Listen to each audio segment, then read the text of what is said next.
Welcome again, everyone, to the National Patient and Family Engagement Learning in Action Home Dialysis Peer Connection Call. Before we get started, there are a few items we'd like you to remember. All the lines are currently muted. When we're ready, the operator will provide instructions on how to ask a question. Your line will be individually unmuted by the operator when it's your turn to ask a question. This call is being recorded and will be made public on the NCC website. We will also promote it on social media. Do not disclose any personally identifiable information. Do not share any information that you would not want to make public, such as your date of birth or the name of your dialysis facility. Not to ask medical advice. The role of the panelists is to share their personal experiences dialyzing at home. If medical advice is asked or given, the NCC will interject into the conversation. Each person's situation and experience is unique.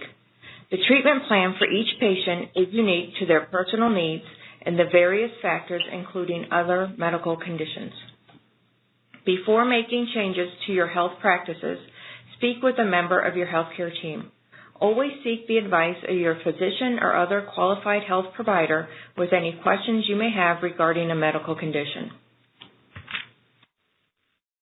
The views and opinions expressed during this call are those of the panelists and do not necessarily reflect the official policy or position of the End-Stage Renal Disease National Coordinating Center, known as the ESRD NCC, or the Centers for Medicare and Medicaid Services. Any contact provided by the panelists are of their opinion and not intended to substitute for professional medical advice, diagnosis, or treatment. Always seek the advice of your physician or other qualified health provider with any questions you may have regarding a medical condition. Today's call is meant to be an informal way for dialysis patients and their caregivers to ask questions of other patients and caregivers who have experienced dialyzing at home. We will discuss why patient subject matter experts, also known as SMEs, made the decision to dialyze at home, talk about overcoming barriers to being on a home modality, review common fears of home treatment, examine the role of patient and care partner support, and consider the conveniences of home treatment. For those of you joining us by WebEx, you now see a photo of the NPFE-LAN team. The NPFE-LAN team worked with a group of patients with end-stage renal disease and their caregivers to design and spread practical approaches that can be used to help other patients become engaged in their health and care to improve the quality of life. One of the goals of the LAN this year is to increase the number of patients dialyzing at home. The patient and caregiver subject matter experts identified patient-to-patient communication as the best way to educate patients about their home dialysis options. Today's call is meant to be an informal way for dialysis patients and their caregivers to ask questions of other patients and caregivers who have experienced dialyzing at home. We have a select group of 4 subject matter experts from the LAN group to answer your questions and share their individual experiences. I'd now like to introduce you to the panel of subject matter experts. Eva Tack is currently using home hemodialysis. Diagnosed with lupus in 1985, she completed a 21-year career in law enforcement, including promotion to lieutenant. Eva lived with chronic kidney disease for 30 years before her kidneys failed. She started on peritoneal dialysis, but has since changed to home hemodialysis. Eva now works as a psychotherapist.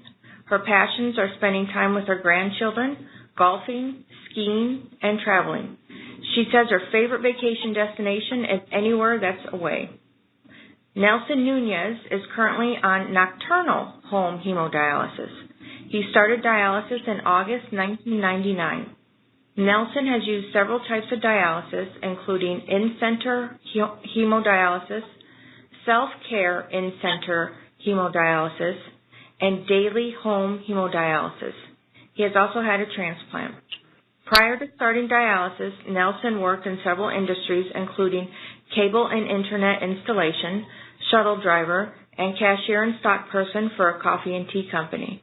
In his free time, Nelson enjoys video games, movies, television shows, reading, and card games. He also volunteers for the ESRD network, too. Nelson is the oldest of 6 children, and he says we are basically the Latino Brady Bunch. Renita Peck is currently on peritoneal dialysis. She was diagnosed with glomerulonephritis in 1999. Her condition remained stable until January 2016, when she needed to start in-center hemodialysis, but eventually started treating at home. She works full-time as a recruiter for a hospital in Indianapolis and enjoys shopping, spending time with friends, and community service with her sorority. Renita is married and enjoys spoiling her nieces. And finally, Yalonda Moore is a care partner for her husband, Gary, who went into kidney failure in April 2012. Her husband started on in-center hemodialysis for 3 months before switching to peritoneal dialysis at home. Yalonda and Gary live in Alaska, where he works as a rigger, making rope wire and cables. She is a stay-at-home grandmother and bookkeeper. Yalonda and Gary have been married for 32 years and enjoy reading and spending time with their family. They have 7 children, 3 biological, 4 adopted, and 11 grandchildren. At this point, we are ready to begin the question and answer portion of the call, and I will now ask our operator, Nicole, to provide the instructions on how to ask a question. Nicole? Thank you. Ladies and gentlemen, if you would like to ask a question today, please press star and then 1 on your touch-tone phone. If you are using a speakerphone setup today, it may be necessary to pick up your handset or depress the mute function so the signal can reach our equipment. Again, that is star and then 1 if you would like to ask a question today. And we have a question from David Gallion. Hello, and thank you all for participating in this. I am a caregiver to my wife, Nancy. We had been doing extensive traveling before her kidney failure and are looking at going from the center dialysis to the home PD dialysis. Does anyone have any experience in traveling with a PD setup, primarily getting the fluids to the boat?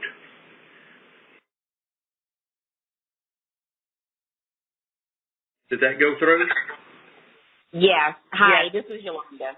I'm a caregiver. My husband and I just took a cruise 2 years ago.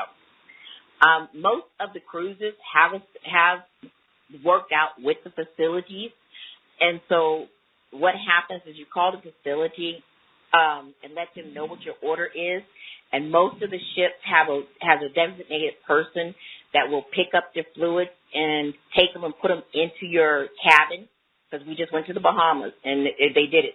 The only thing is that we have found, like on our cruise, the machine does not calibrate correctly on the ship because of the movement.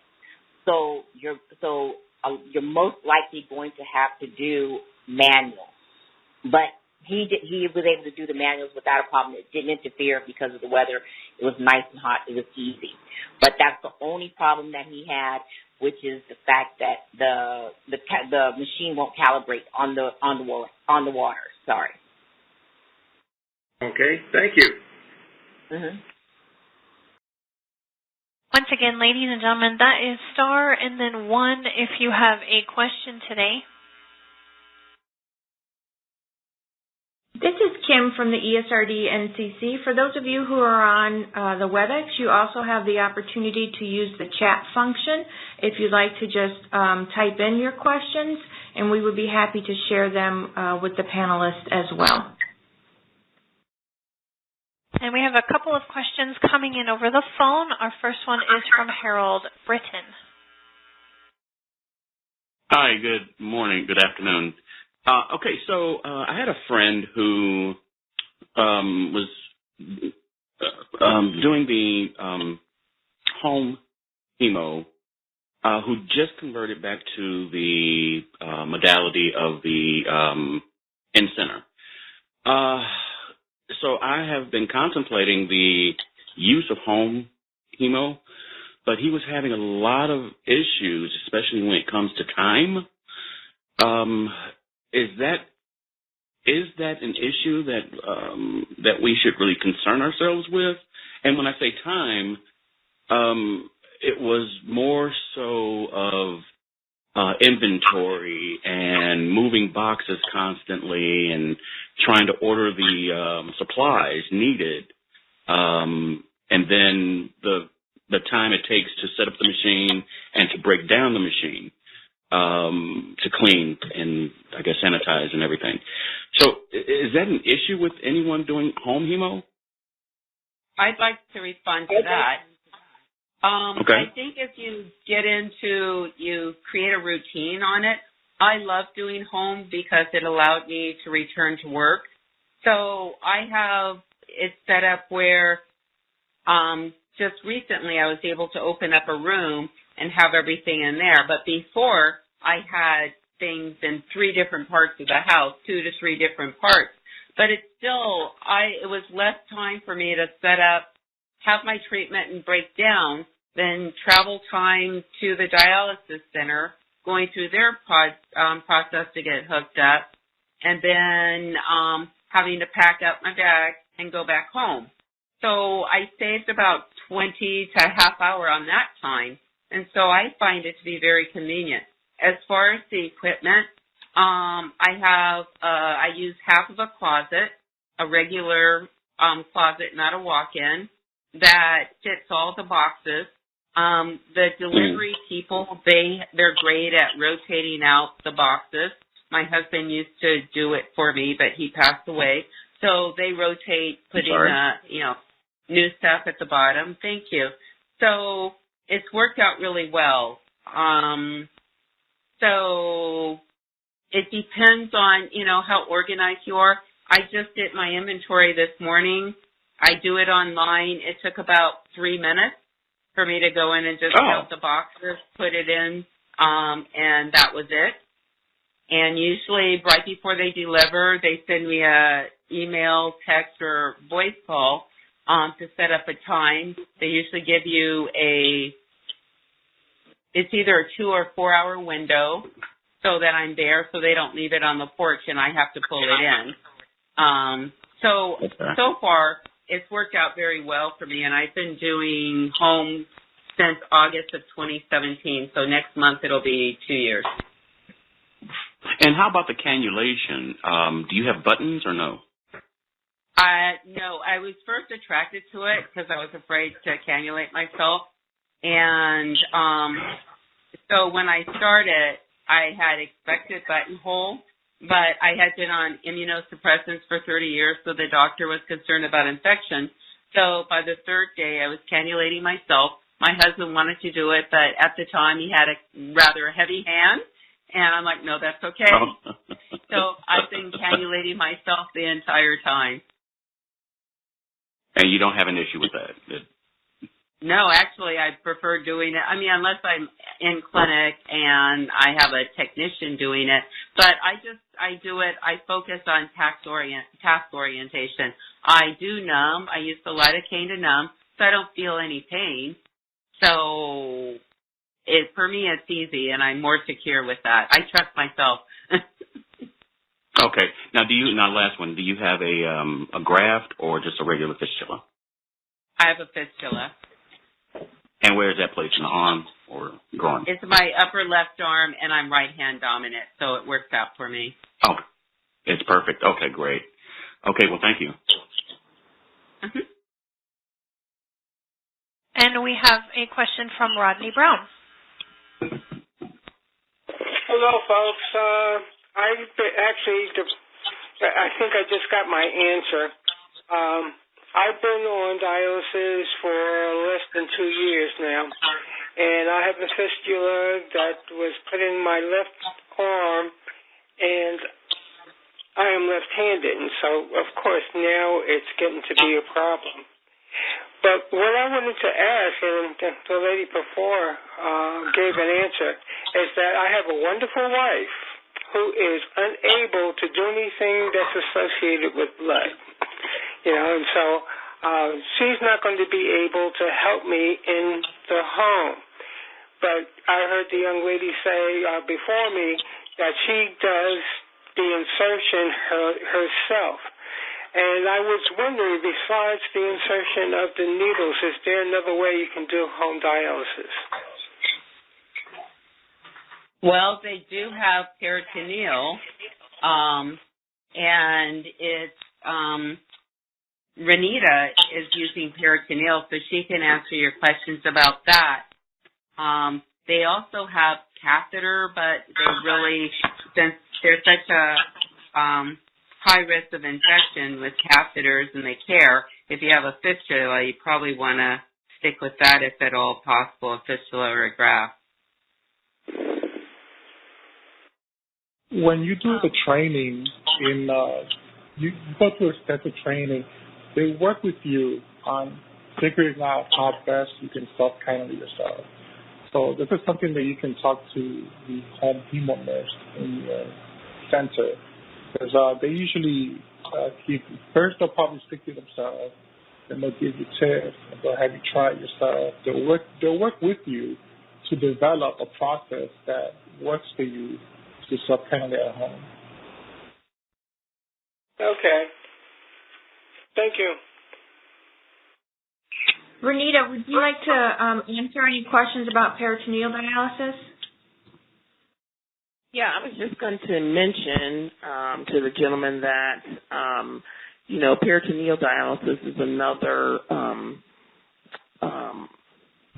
aspect of dialysis and modality that for home that you might consider if your care partner is not comfortable with cannulating you or you're not able to do it yourself. Peritoneal dialysis is inputting fluid into the peritoneal cavity. So there's no needle, there's no sticking, anything like that. There's a catheter in your stomach. The fluid goes in, sits in, and dwells for several hours, and then you either manually or by the cycler machine, it drains it out. So it basically is dialyzing you as the fluid sits in your cavity. So it's a much more gentler way of dialyzing. So you might want to look at that option as well. Good, thank you. Operator, we have a question that was sent in through the chat box, and the question is, has anyone had a situation of having blood pressure drop while doing home hemodialysis? How did you handle it? Do you have a caregiver with you all the time?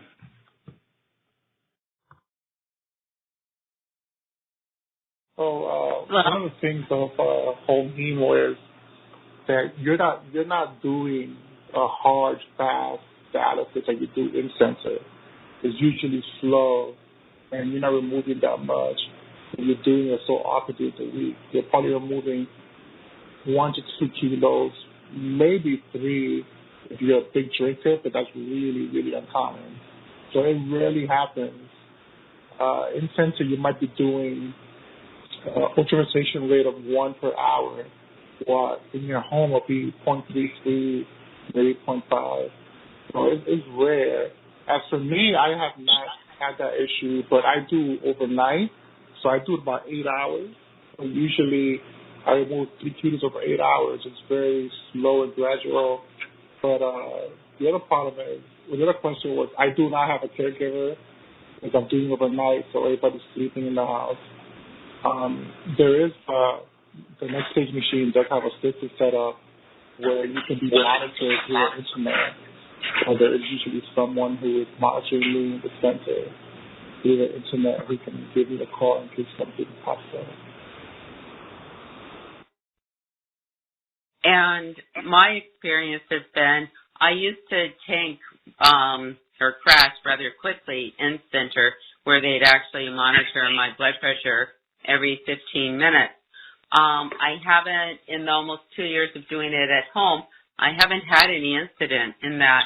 And even there's been, I think out of the 2 years, about 3 times I started to cramp lightly, and I just gave myself a bolus, and that took care of it.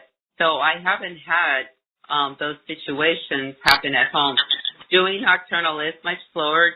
Doing regular home hemo now, I do often run at, it depends on how much I'm taking off. I usually run from anywhere from like 50 to 1 as far as the filtration rate, and I still haven't had any situation like that. As far as caregiver,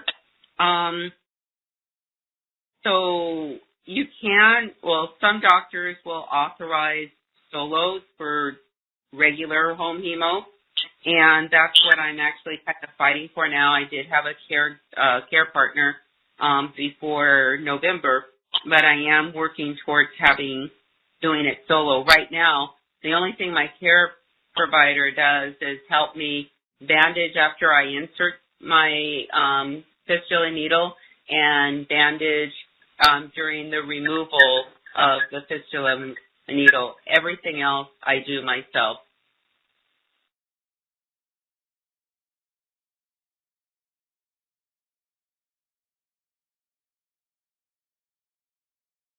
Thank you. We can move on to our next question from Kenneth Spohr. Yes, ma'am. My question is, I've been looking at the Next Stage System 1. I was wondering if anybody has ever used it, or if they have any extra information than what the handout is and what they tell me at the clinic. Well, that's what I have been using. And my husband, when we were first trained, and even subsequently to that, he watched every YouTube there was on it. And there was quite a few, especially from Europe and Canada, of people using it and how they had set it up in their homes, whether it was the plumbing or the rooms, how they did the setup, how they used it. There was also for Android phones, there was one of the Network 17 SMEs. He had created an app for Android phones on the codes and what to do with the Cycler One. Okay. How hard is it to hook up the water to it? To hook up the water, it's just a connection. There's two. There's a waste for the exit, and there's a water connection to mix the dialysate, and that's just snapping 2 hoses together. And that's part of the pure flow machine, so the bottom portion. But it's very easy. Like, I do it all on my own now. And like I said, I have my routine. It takes me about 20 minutes to put everything together, and then the cycler goes through its thing. But I just find it's just part of my routine. I come in after work, I get it done, I sit, relax, watch TV, visit with friends, my daughter. We watch our Netflix series together, and then put it away and do my business for the evening. Yeah, that's what I was thinking about, just watching the Astros while I did it. Yeah, there you go.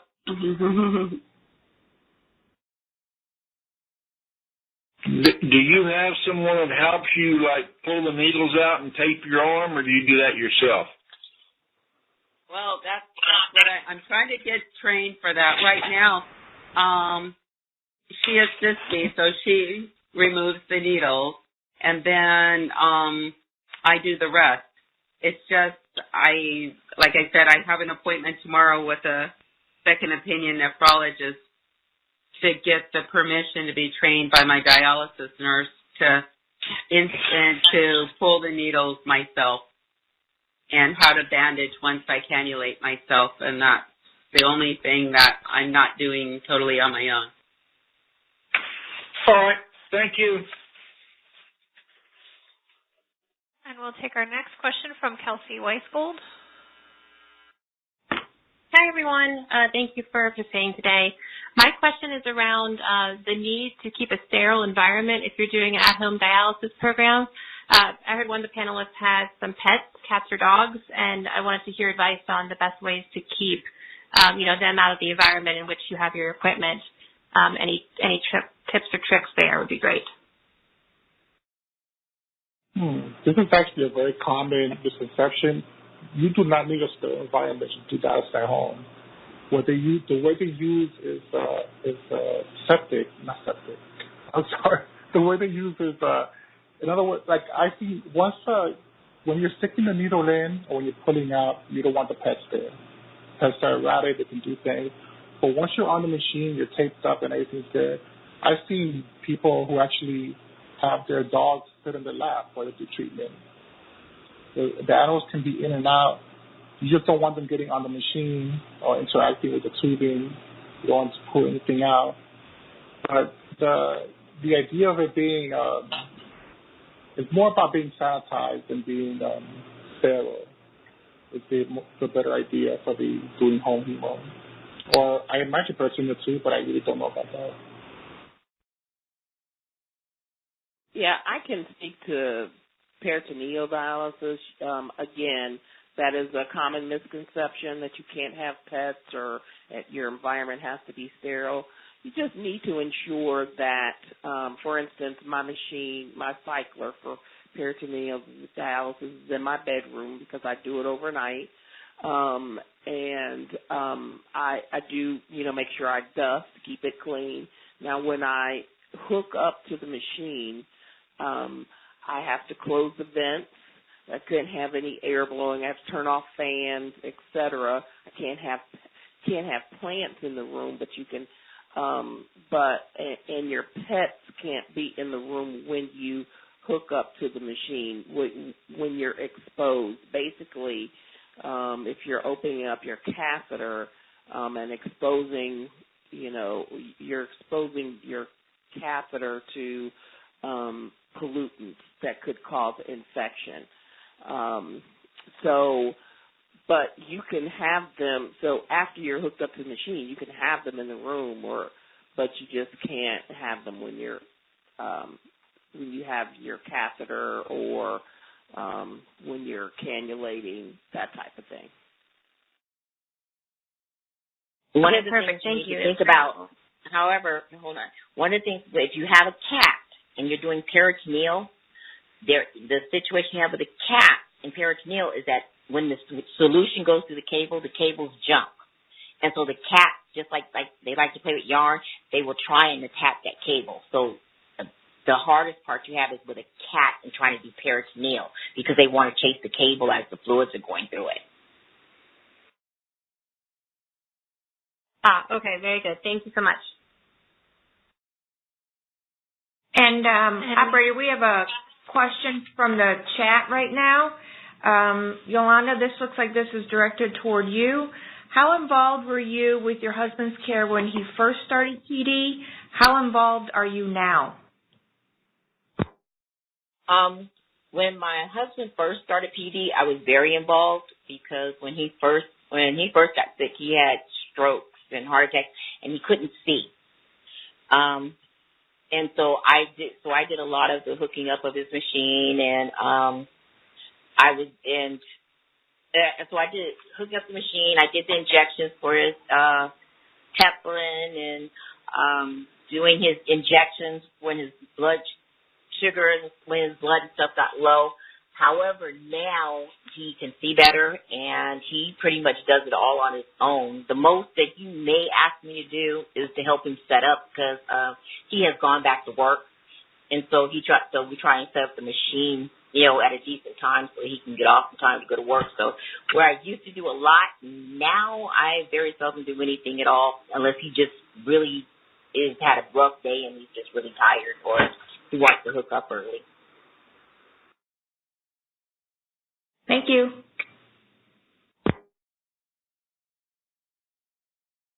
Okay, we have a question from Michelle Parsons. Hi, can y'all hear me? Hello? Yes, we can hear you. Okay.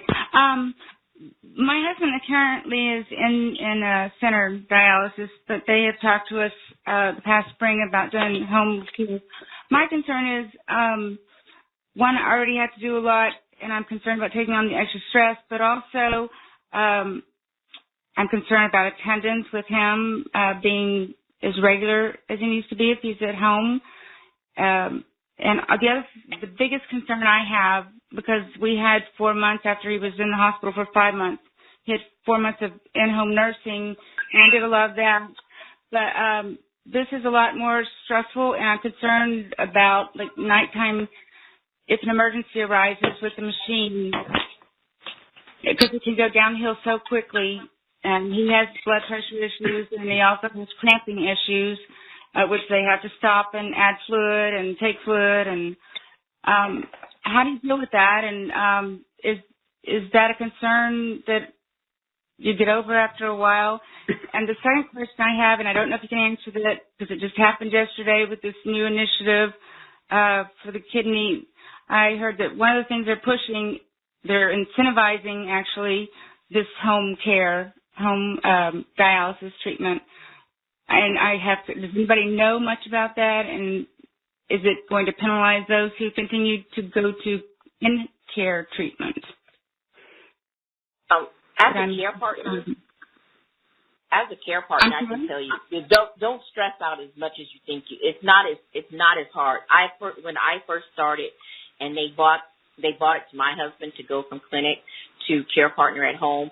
I was the same way. I was just stressful. I thought it was going to be very, very hard, and it was going to drive me nuts. But believe it or not, I have found that it's been easier on him and on me for him to be at home because peritoneal, they do it while they sleep. And where you're talking about the blood pressure and the cramping and stuff like that, on peritoneal, they really don't have as much of that problem as they do with the hemo in clinic. My husband, you look at him, you can't even tell that there's anything wrong with him. He's working, he's rigging. You don't even see there's nothing that stresses you out as much anymore. So it's really not as stressful as you think it is. I actually think it's easier than it was with him in clinic. Well, what about an emergency situation during the night that, if you're sleeping while he's having the treatment and, things go wrong quickly? The machine beeps. If there's anything wrong, the machine alarms. Just the past couple nights, it was just, the machine was alarming because he was laying on the wrong side, and so it couldn't drain all the solutions out of him, And even if there is something that happens in the middle of the night, there's a night nurse. And all of them have a night nurse, and you can call a night nurse. There's a 24/7 connection to a nurse and a technician to the machine. Well, that's more comforting. And Nelson, would you like to share your experiences with nocturnal hemodialysis? So, one of the reasons why I switched to the home hemo was because my blood pressure also was I just couldn't get it under control in center. I started at 4 hours in center, and I got bumped to 4.5, then 5. At the end, they wanted to do 6 hours 3 times a week in center. I told them, no, this is crazy. I'm losing my mind in here sitting in this chair for 6 hours. So, and then when I learned about home hemo, I learned about the benefits.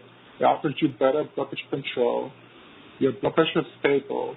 When I started home hemo, I had a class 1 heart enlargement, and since I've been doing it for so long now, that actually has resolved itself. So it's a much gentler way of treatment, and because it is that way, you rarely have an issue with blood pressure. So when you say emergencies, I think you're talking about his blood pressure crashing or something, things like that. That rarely happens on home hemo. The other emergencies, they train you. They train you how to do emergency takeoff, because there's a fire or something, the things you have to do. They even help you set up a emergency go bag with like a steel and stuff in it and gauze. So if you have to go to the house, you already have that with you. You can pull your needles and stuff like that. The training they offer you is pretty expensive. Mm-hmm. That's what teaches you how to give them their, like he has to have a shot for anemia at the end of his treatments and stuff like that. They teach you all that? They would teach, yeah, I don't do shock for anemia, but I do Hector and Venifer. Hector is virtually, Hector is like liquid vitamin D and Venifer is liquid iron. So I have to treat myself and then a treatment with those. So they'll teach you all that stuff. But the training is only about 6 weeks, and they cover a lot in those 6 weeks. Yeah. And I'd like to as far as, I'm sorry. No, go ahead. I'm sorry, Nelson. I just wanted to say, as far as addressing the medication, I administer my own Venifer at the end of treatment, and then in between treatments, I inject my own. It was initially Epogen, and now I'm using the Mircera. So, yeah, I do that on my own. Also, as they said earlier, there is 24-hour help, whether the technicians via the telephone or the nurses. And one instance, when I was on Nocturnal Peritoneal, it was Christmas Eve, and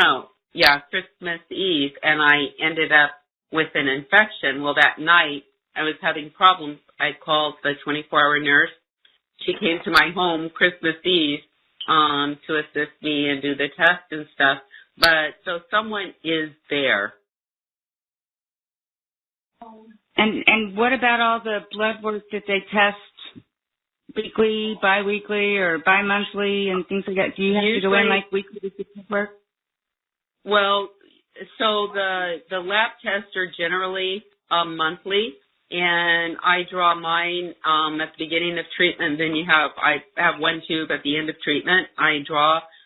They receive packages with labels, how to package it and ship it either FedEx or UPS. As far as, and if there's any other conditions they're watching, they may have you do it more often, but you can draw your labs at home. Yeah.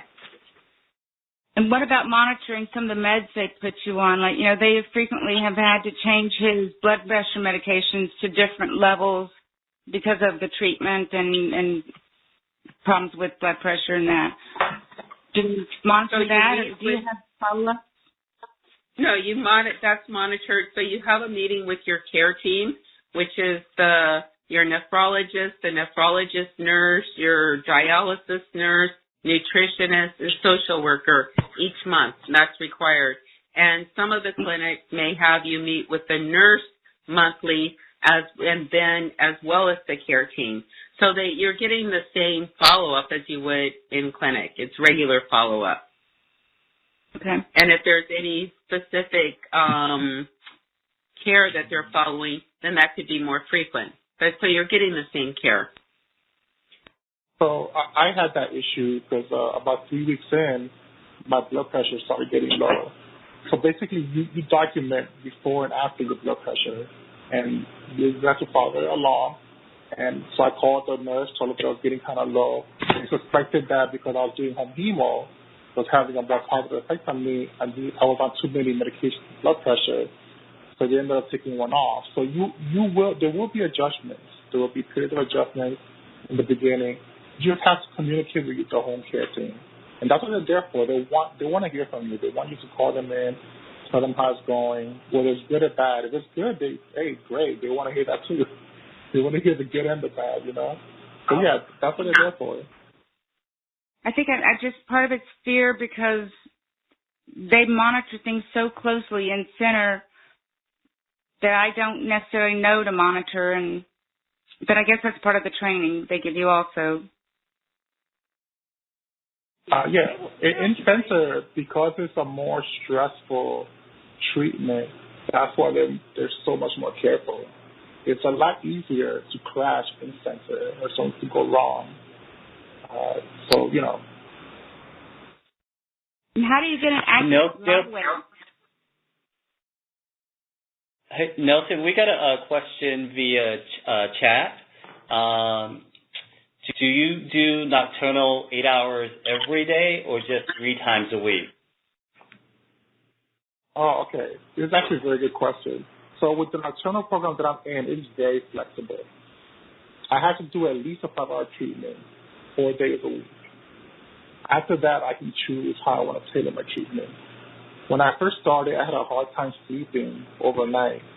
I just couldn't get used to having the blood tubes there and feeling the warmth of the blood on my arm and stuff, and I was trying to sleep. But after a while, I got used to it. I changed and I started doing overnight. And so for me, basically, I do 4 to 5 times a week, usually about 9 hours actually, because I'll sit up for 9 hours. The first hour, I'm awake, watching the machine, doing the weird thing. And then usually after that, I'm asleep, and I'll sleep about 8 hours or 7.5, and I'll wake up at the end of the treatment in the morning.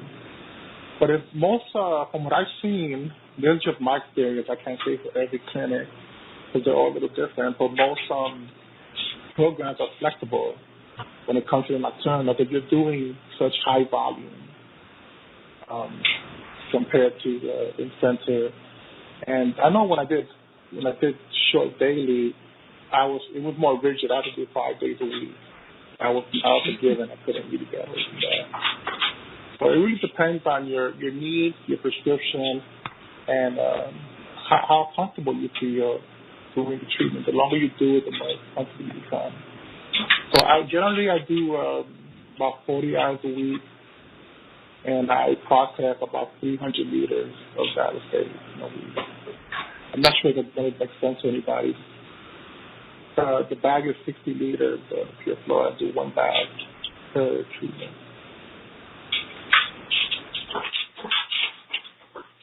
Thank you, Nelson. So it depends a lot on what your prescription is. When I was doing nocturnal, it was every other night, and mine was at 6.5 hours, or 6.5 to 7 hours, depending on how much I was pulling.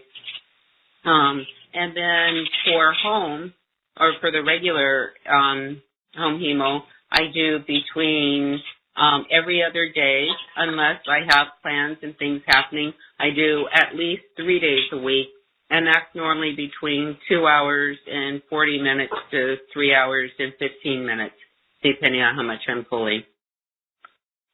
So it depends on your body weight, your prescription, and also your diet. Oh, yeah. I'm constantly being told that I need to eat more calcium, more phosphorus, more potassium. Like, I came in, I was at 2.9, and they're like, what are you doing? I'm like, what do you mean, what am I doing? I'm doing the treatment. And one of the benefits of home hemo is you have a very relaxed diet. Depending how effective it is, I shouldn't just say that it is for everybody, but for most cases, if you do the treatment, the prescription, you have more freedom to drink a little more liquid and to eat more of the food that you usually forbidden. Operator, do we have any additional questions in the queue? Yes, we have several more if you'd like to take those. Yes, please. Okay, we'll take a question from Joy Solomon. Hello, everyone. Can you hear me? Hello, yes. Can you hear me? Yes. Actually, it's not a question. It's more of an additional information to the answers that were provided by the panelists. I would like to share that although one has mentioned that there is a 24-hour nurse on call for the home services, not all centers has that.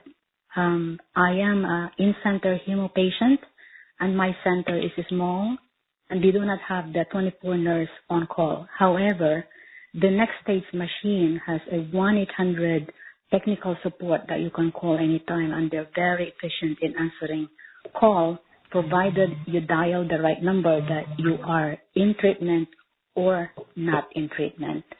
So the technical support is efficient, available, and timely. And I'd like to reiterate that there is a comprehensive training and that they will not allow you to do your home treatment unless you, the patient, and or the caregiver are competent in all aspects of care, monitoring yourself, maintaining aseptic technique or preventing infection, hooking up the machine, maintaining or during the treatment or after treatment. In my center, I do not, although I am a nurse by profession, I do not administer my own medication because that is how the center operates. I visit the center every 2 weeks to see the nurse, the nutritionist, the social worker, and the mandatory requirement according to my nephrologist if you are in dialysis is that there is a monthly face-to-face interaction with the nephrologist. With regards to the setup, the initial setup is a little bit scary because thinking that you're on your own, especially those who are not in medical field, but it's almost like cooking or riding a bike. The more you do it, the better you're good at it. And then at some point, it becomes a routine. So at the very first time, I felt that the hours that I have spent are similar to including the transportation that I spent to going to the end center. And then as I became efficient, I actually saved a lot of time. So while the machine is priming for 15 minutes, I can settle all my things. And my care partner, who is my husband, is with me for the first 15 minutes of treatment. When everything settles, he is around the house. He must be present because that is the regulation at this time. But he is not at my bedside or next to me all the time. He's in his computer. He's doing other things. He's in his treadmill. But he sees me in a monitor. And so he is within the house. In short, after a few weeks of doing home treatment, the amount of time I have saved is especially during the winter time and when the weather is bad. Sometimes you spend time traveling. At times you actually wait for your chair. If for some reason the patient in the end center has some issues, especially blood pressure issues. It was mentioned earlier, which is true, based on scientific outcome, the outcome for peritoneal dialysis is far superior than any other methodology. The outcome for home hemo is far superior than in-center because of the frequency and shorter duration of treatment. Thank you, Joy. The impact. Oh, sorry. Thank you. Am I done? Thank you very much for sharing your personal perspective there. Just in the essence of time, we'd like to check with the operator to see if we do have some additional people on the line who might have some more questions. Okay, thank you so much. Okay, good night. Good afternoon. Thank you. Bye-bye. We do have a few more questions. We have a question from John Allison. Hi, my name is John Allison. I guess I'm the new kid on the block. I've been doing in center for the last 4 years. I have had a fistula in my right arm because my left arm couldn't be used. I am right-handed, and I've had 4 operations on that fistula to clean it out over the last 4 years. And the last time they went in, they went to clean it out, and they put the stuff in wrong, and it blew it up. So then they had to put a graft in, and the graft hasn't worked. And so consequently, my doctor thought that I should try this peritoneal at home. And so I just had my first experience in flushing out the peritoneal tubes, and I begin my training in 2 weeks. So I'm really appreciative of what I've heard so far. But can somebody tell me about the automatic use of the machine with the peritoneal versus the manual, and how that works, and can it be interchangeable? Renita, I guess I can answer that. I do both. My prescription is 8 hours overnight on the cycler, and then I have to do a manual treatment during the day, just one, because I don't produce urine any longer, so I have to do another manual. But it all depends on what your doctor prescribes for you.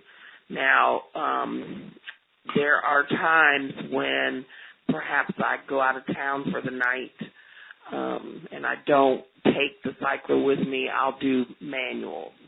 So I can make that time up in manual. So that it's all a matter of what you're most comfortable with and what your time. I work full time, so I would have to do probably 4 or 5 manuals during the day, and I can't do that.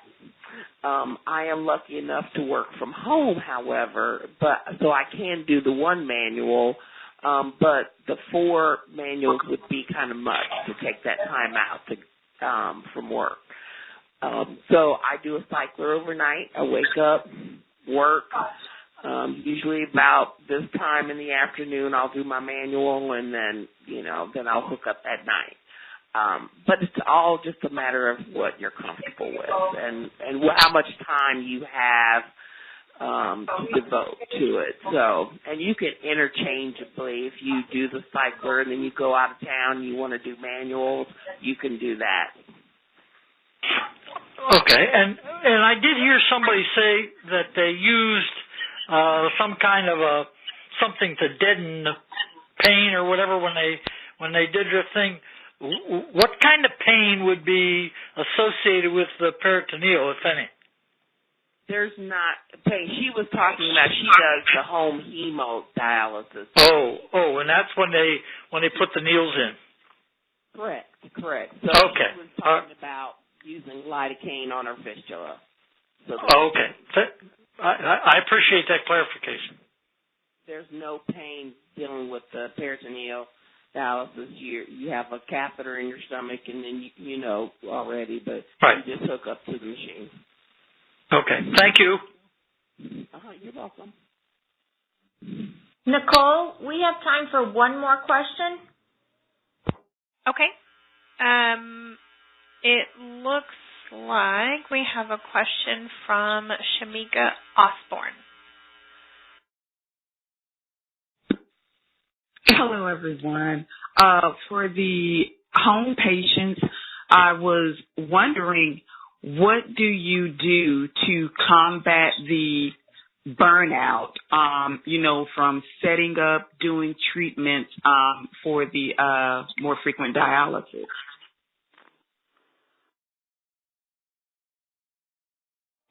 You're allowed to go in-center whenever you feel that you need a break. I myself, just this past March, went in for 3 weeks to give myself a break and to give my sister a break. And while I do pretty much everything myself, in the daytime, she helped me with the boxes sometimes and stuff like that. But then she's also, I feel like she's always stressed because I'm doing this overnight, and she's like this and that. But so you can take what they call a break, a caregiver break, caretaker, whatever you want to call it, all for yourself, and go in center and do treatment there, and they can do everything for you. As long as it's not more than a month, I think I should say for me, in my state, if I go over a month, then I have to be officially removed from the home health program and put into the incest program. So this tends to do with some regulations. I'm not sure if they're federal or not. As I just mentioned, that might be just in my state. Okay. And when you go, trying to think, how would I word this? I lost my train of thought. I knew what I was going to say, but I just lost my train of thought because another thought came in. Like vacation or something? Or? No. Okay. It had, when you go in center, do you run on the floor machines or a next stage machine? Most likely it will be the floor machine, unless your center has an extra. Some centers have multiple next stage machines where they do training. So in case they happen to have one that's not being used for training, they might let you use it, but it's really up to the center. But most of the time it's in the floor. Okay. And in my experience, when I've had to go in center, I'm sent to a regular in center instead of back to my home hemo center, and so it's using the regular machine. Okay. Thank you. Okay. Thank you, everyone, for your incredible questions, and thank you to our panelists for their expertise. At this point, we're going to go ahead and move on.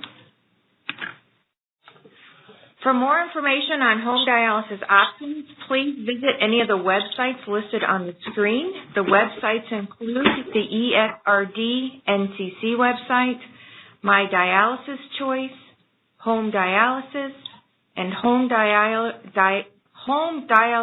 United and Alliance for Home Dialysis. My apologies.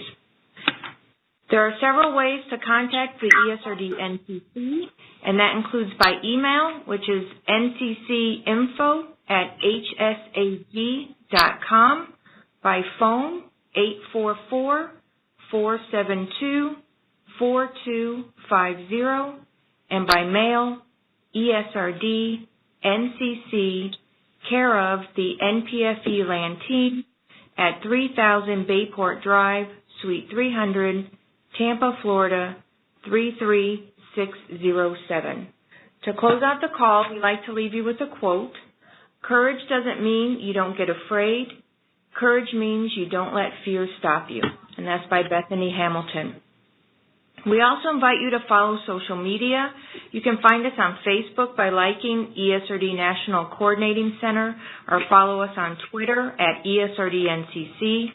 We are also on YouTube. You can search ESRD NCC. And if you enjoyed this call, we will have 2 more this month, the topic of transplantation on July 25th and caregiving on July 30th.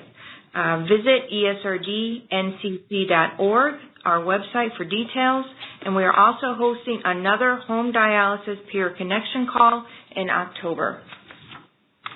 Thank you for joining today's home dialysis peer connection call, and again, a special thank you to our panel of experts. We appreciate the time and experience they shared with all of us, and this concludes today's call.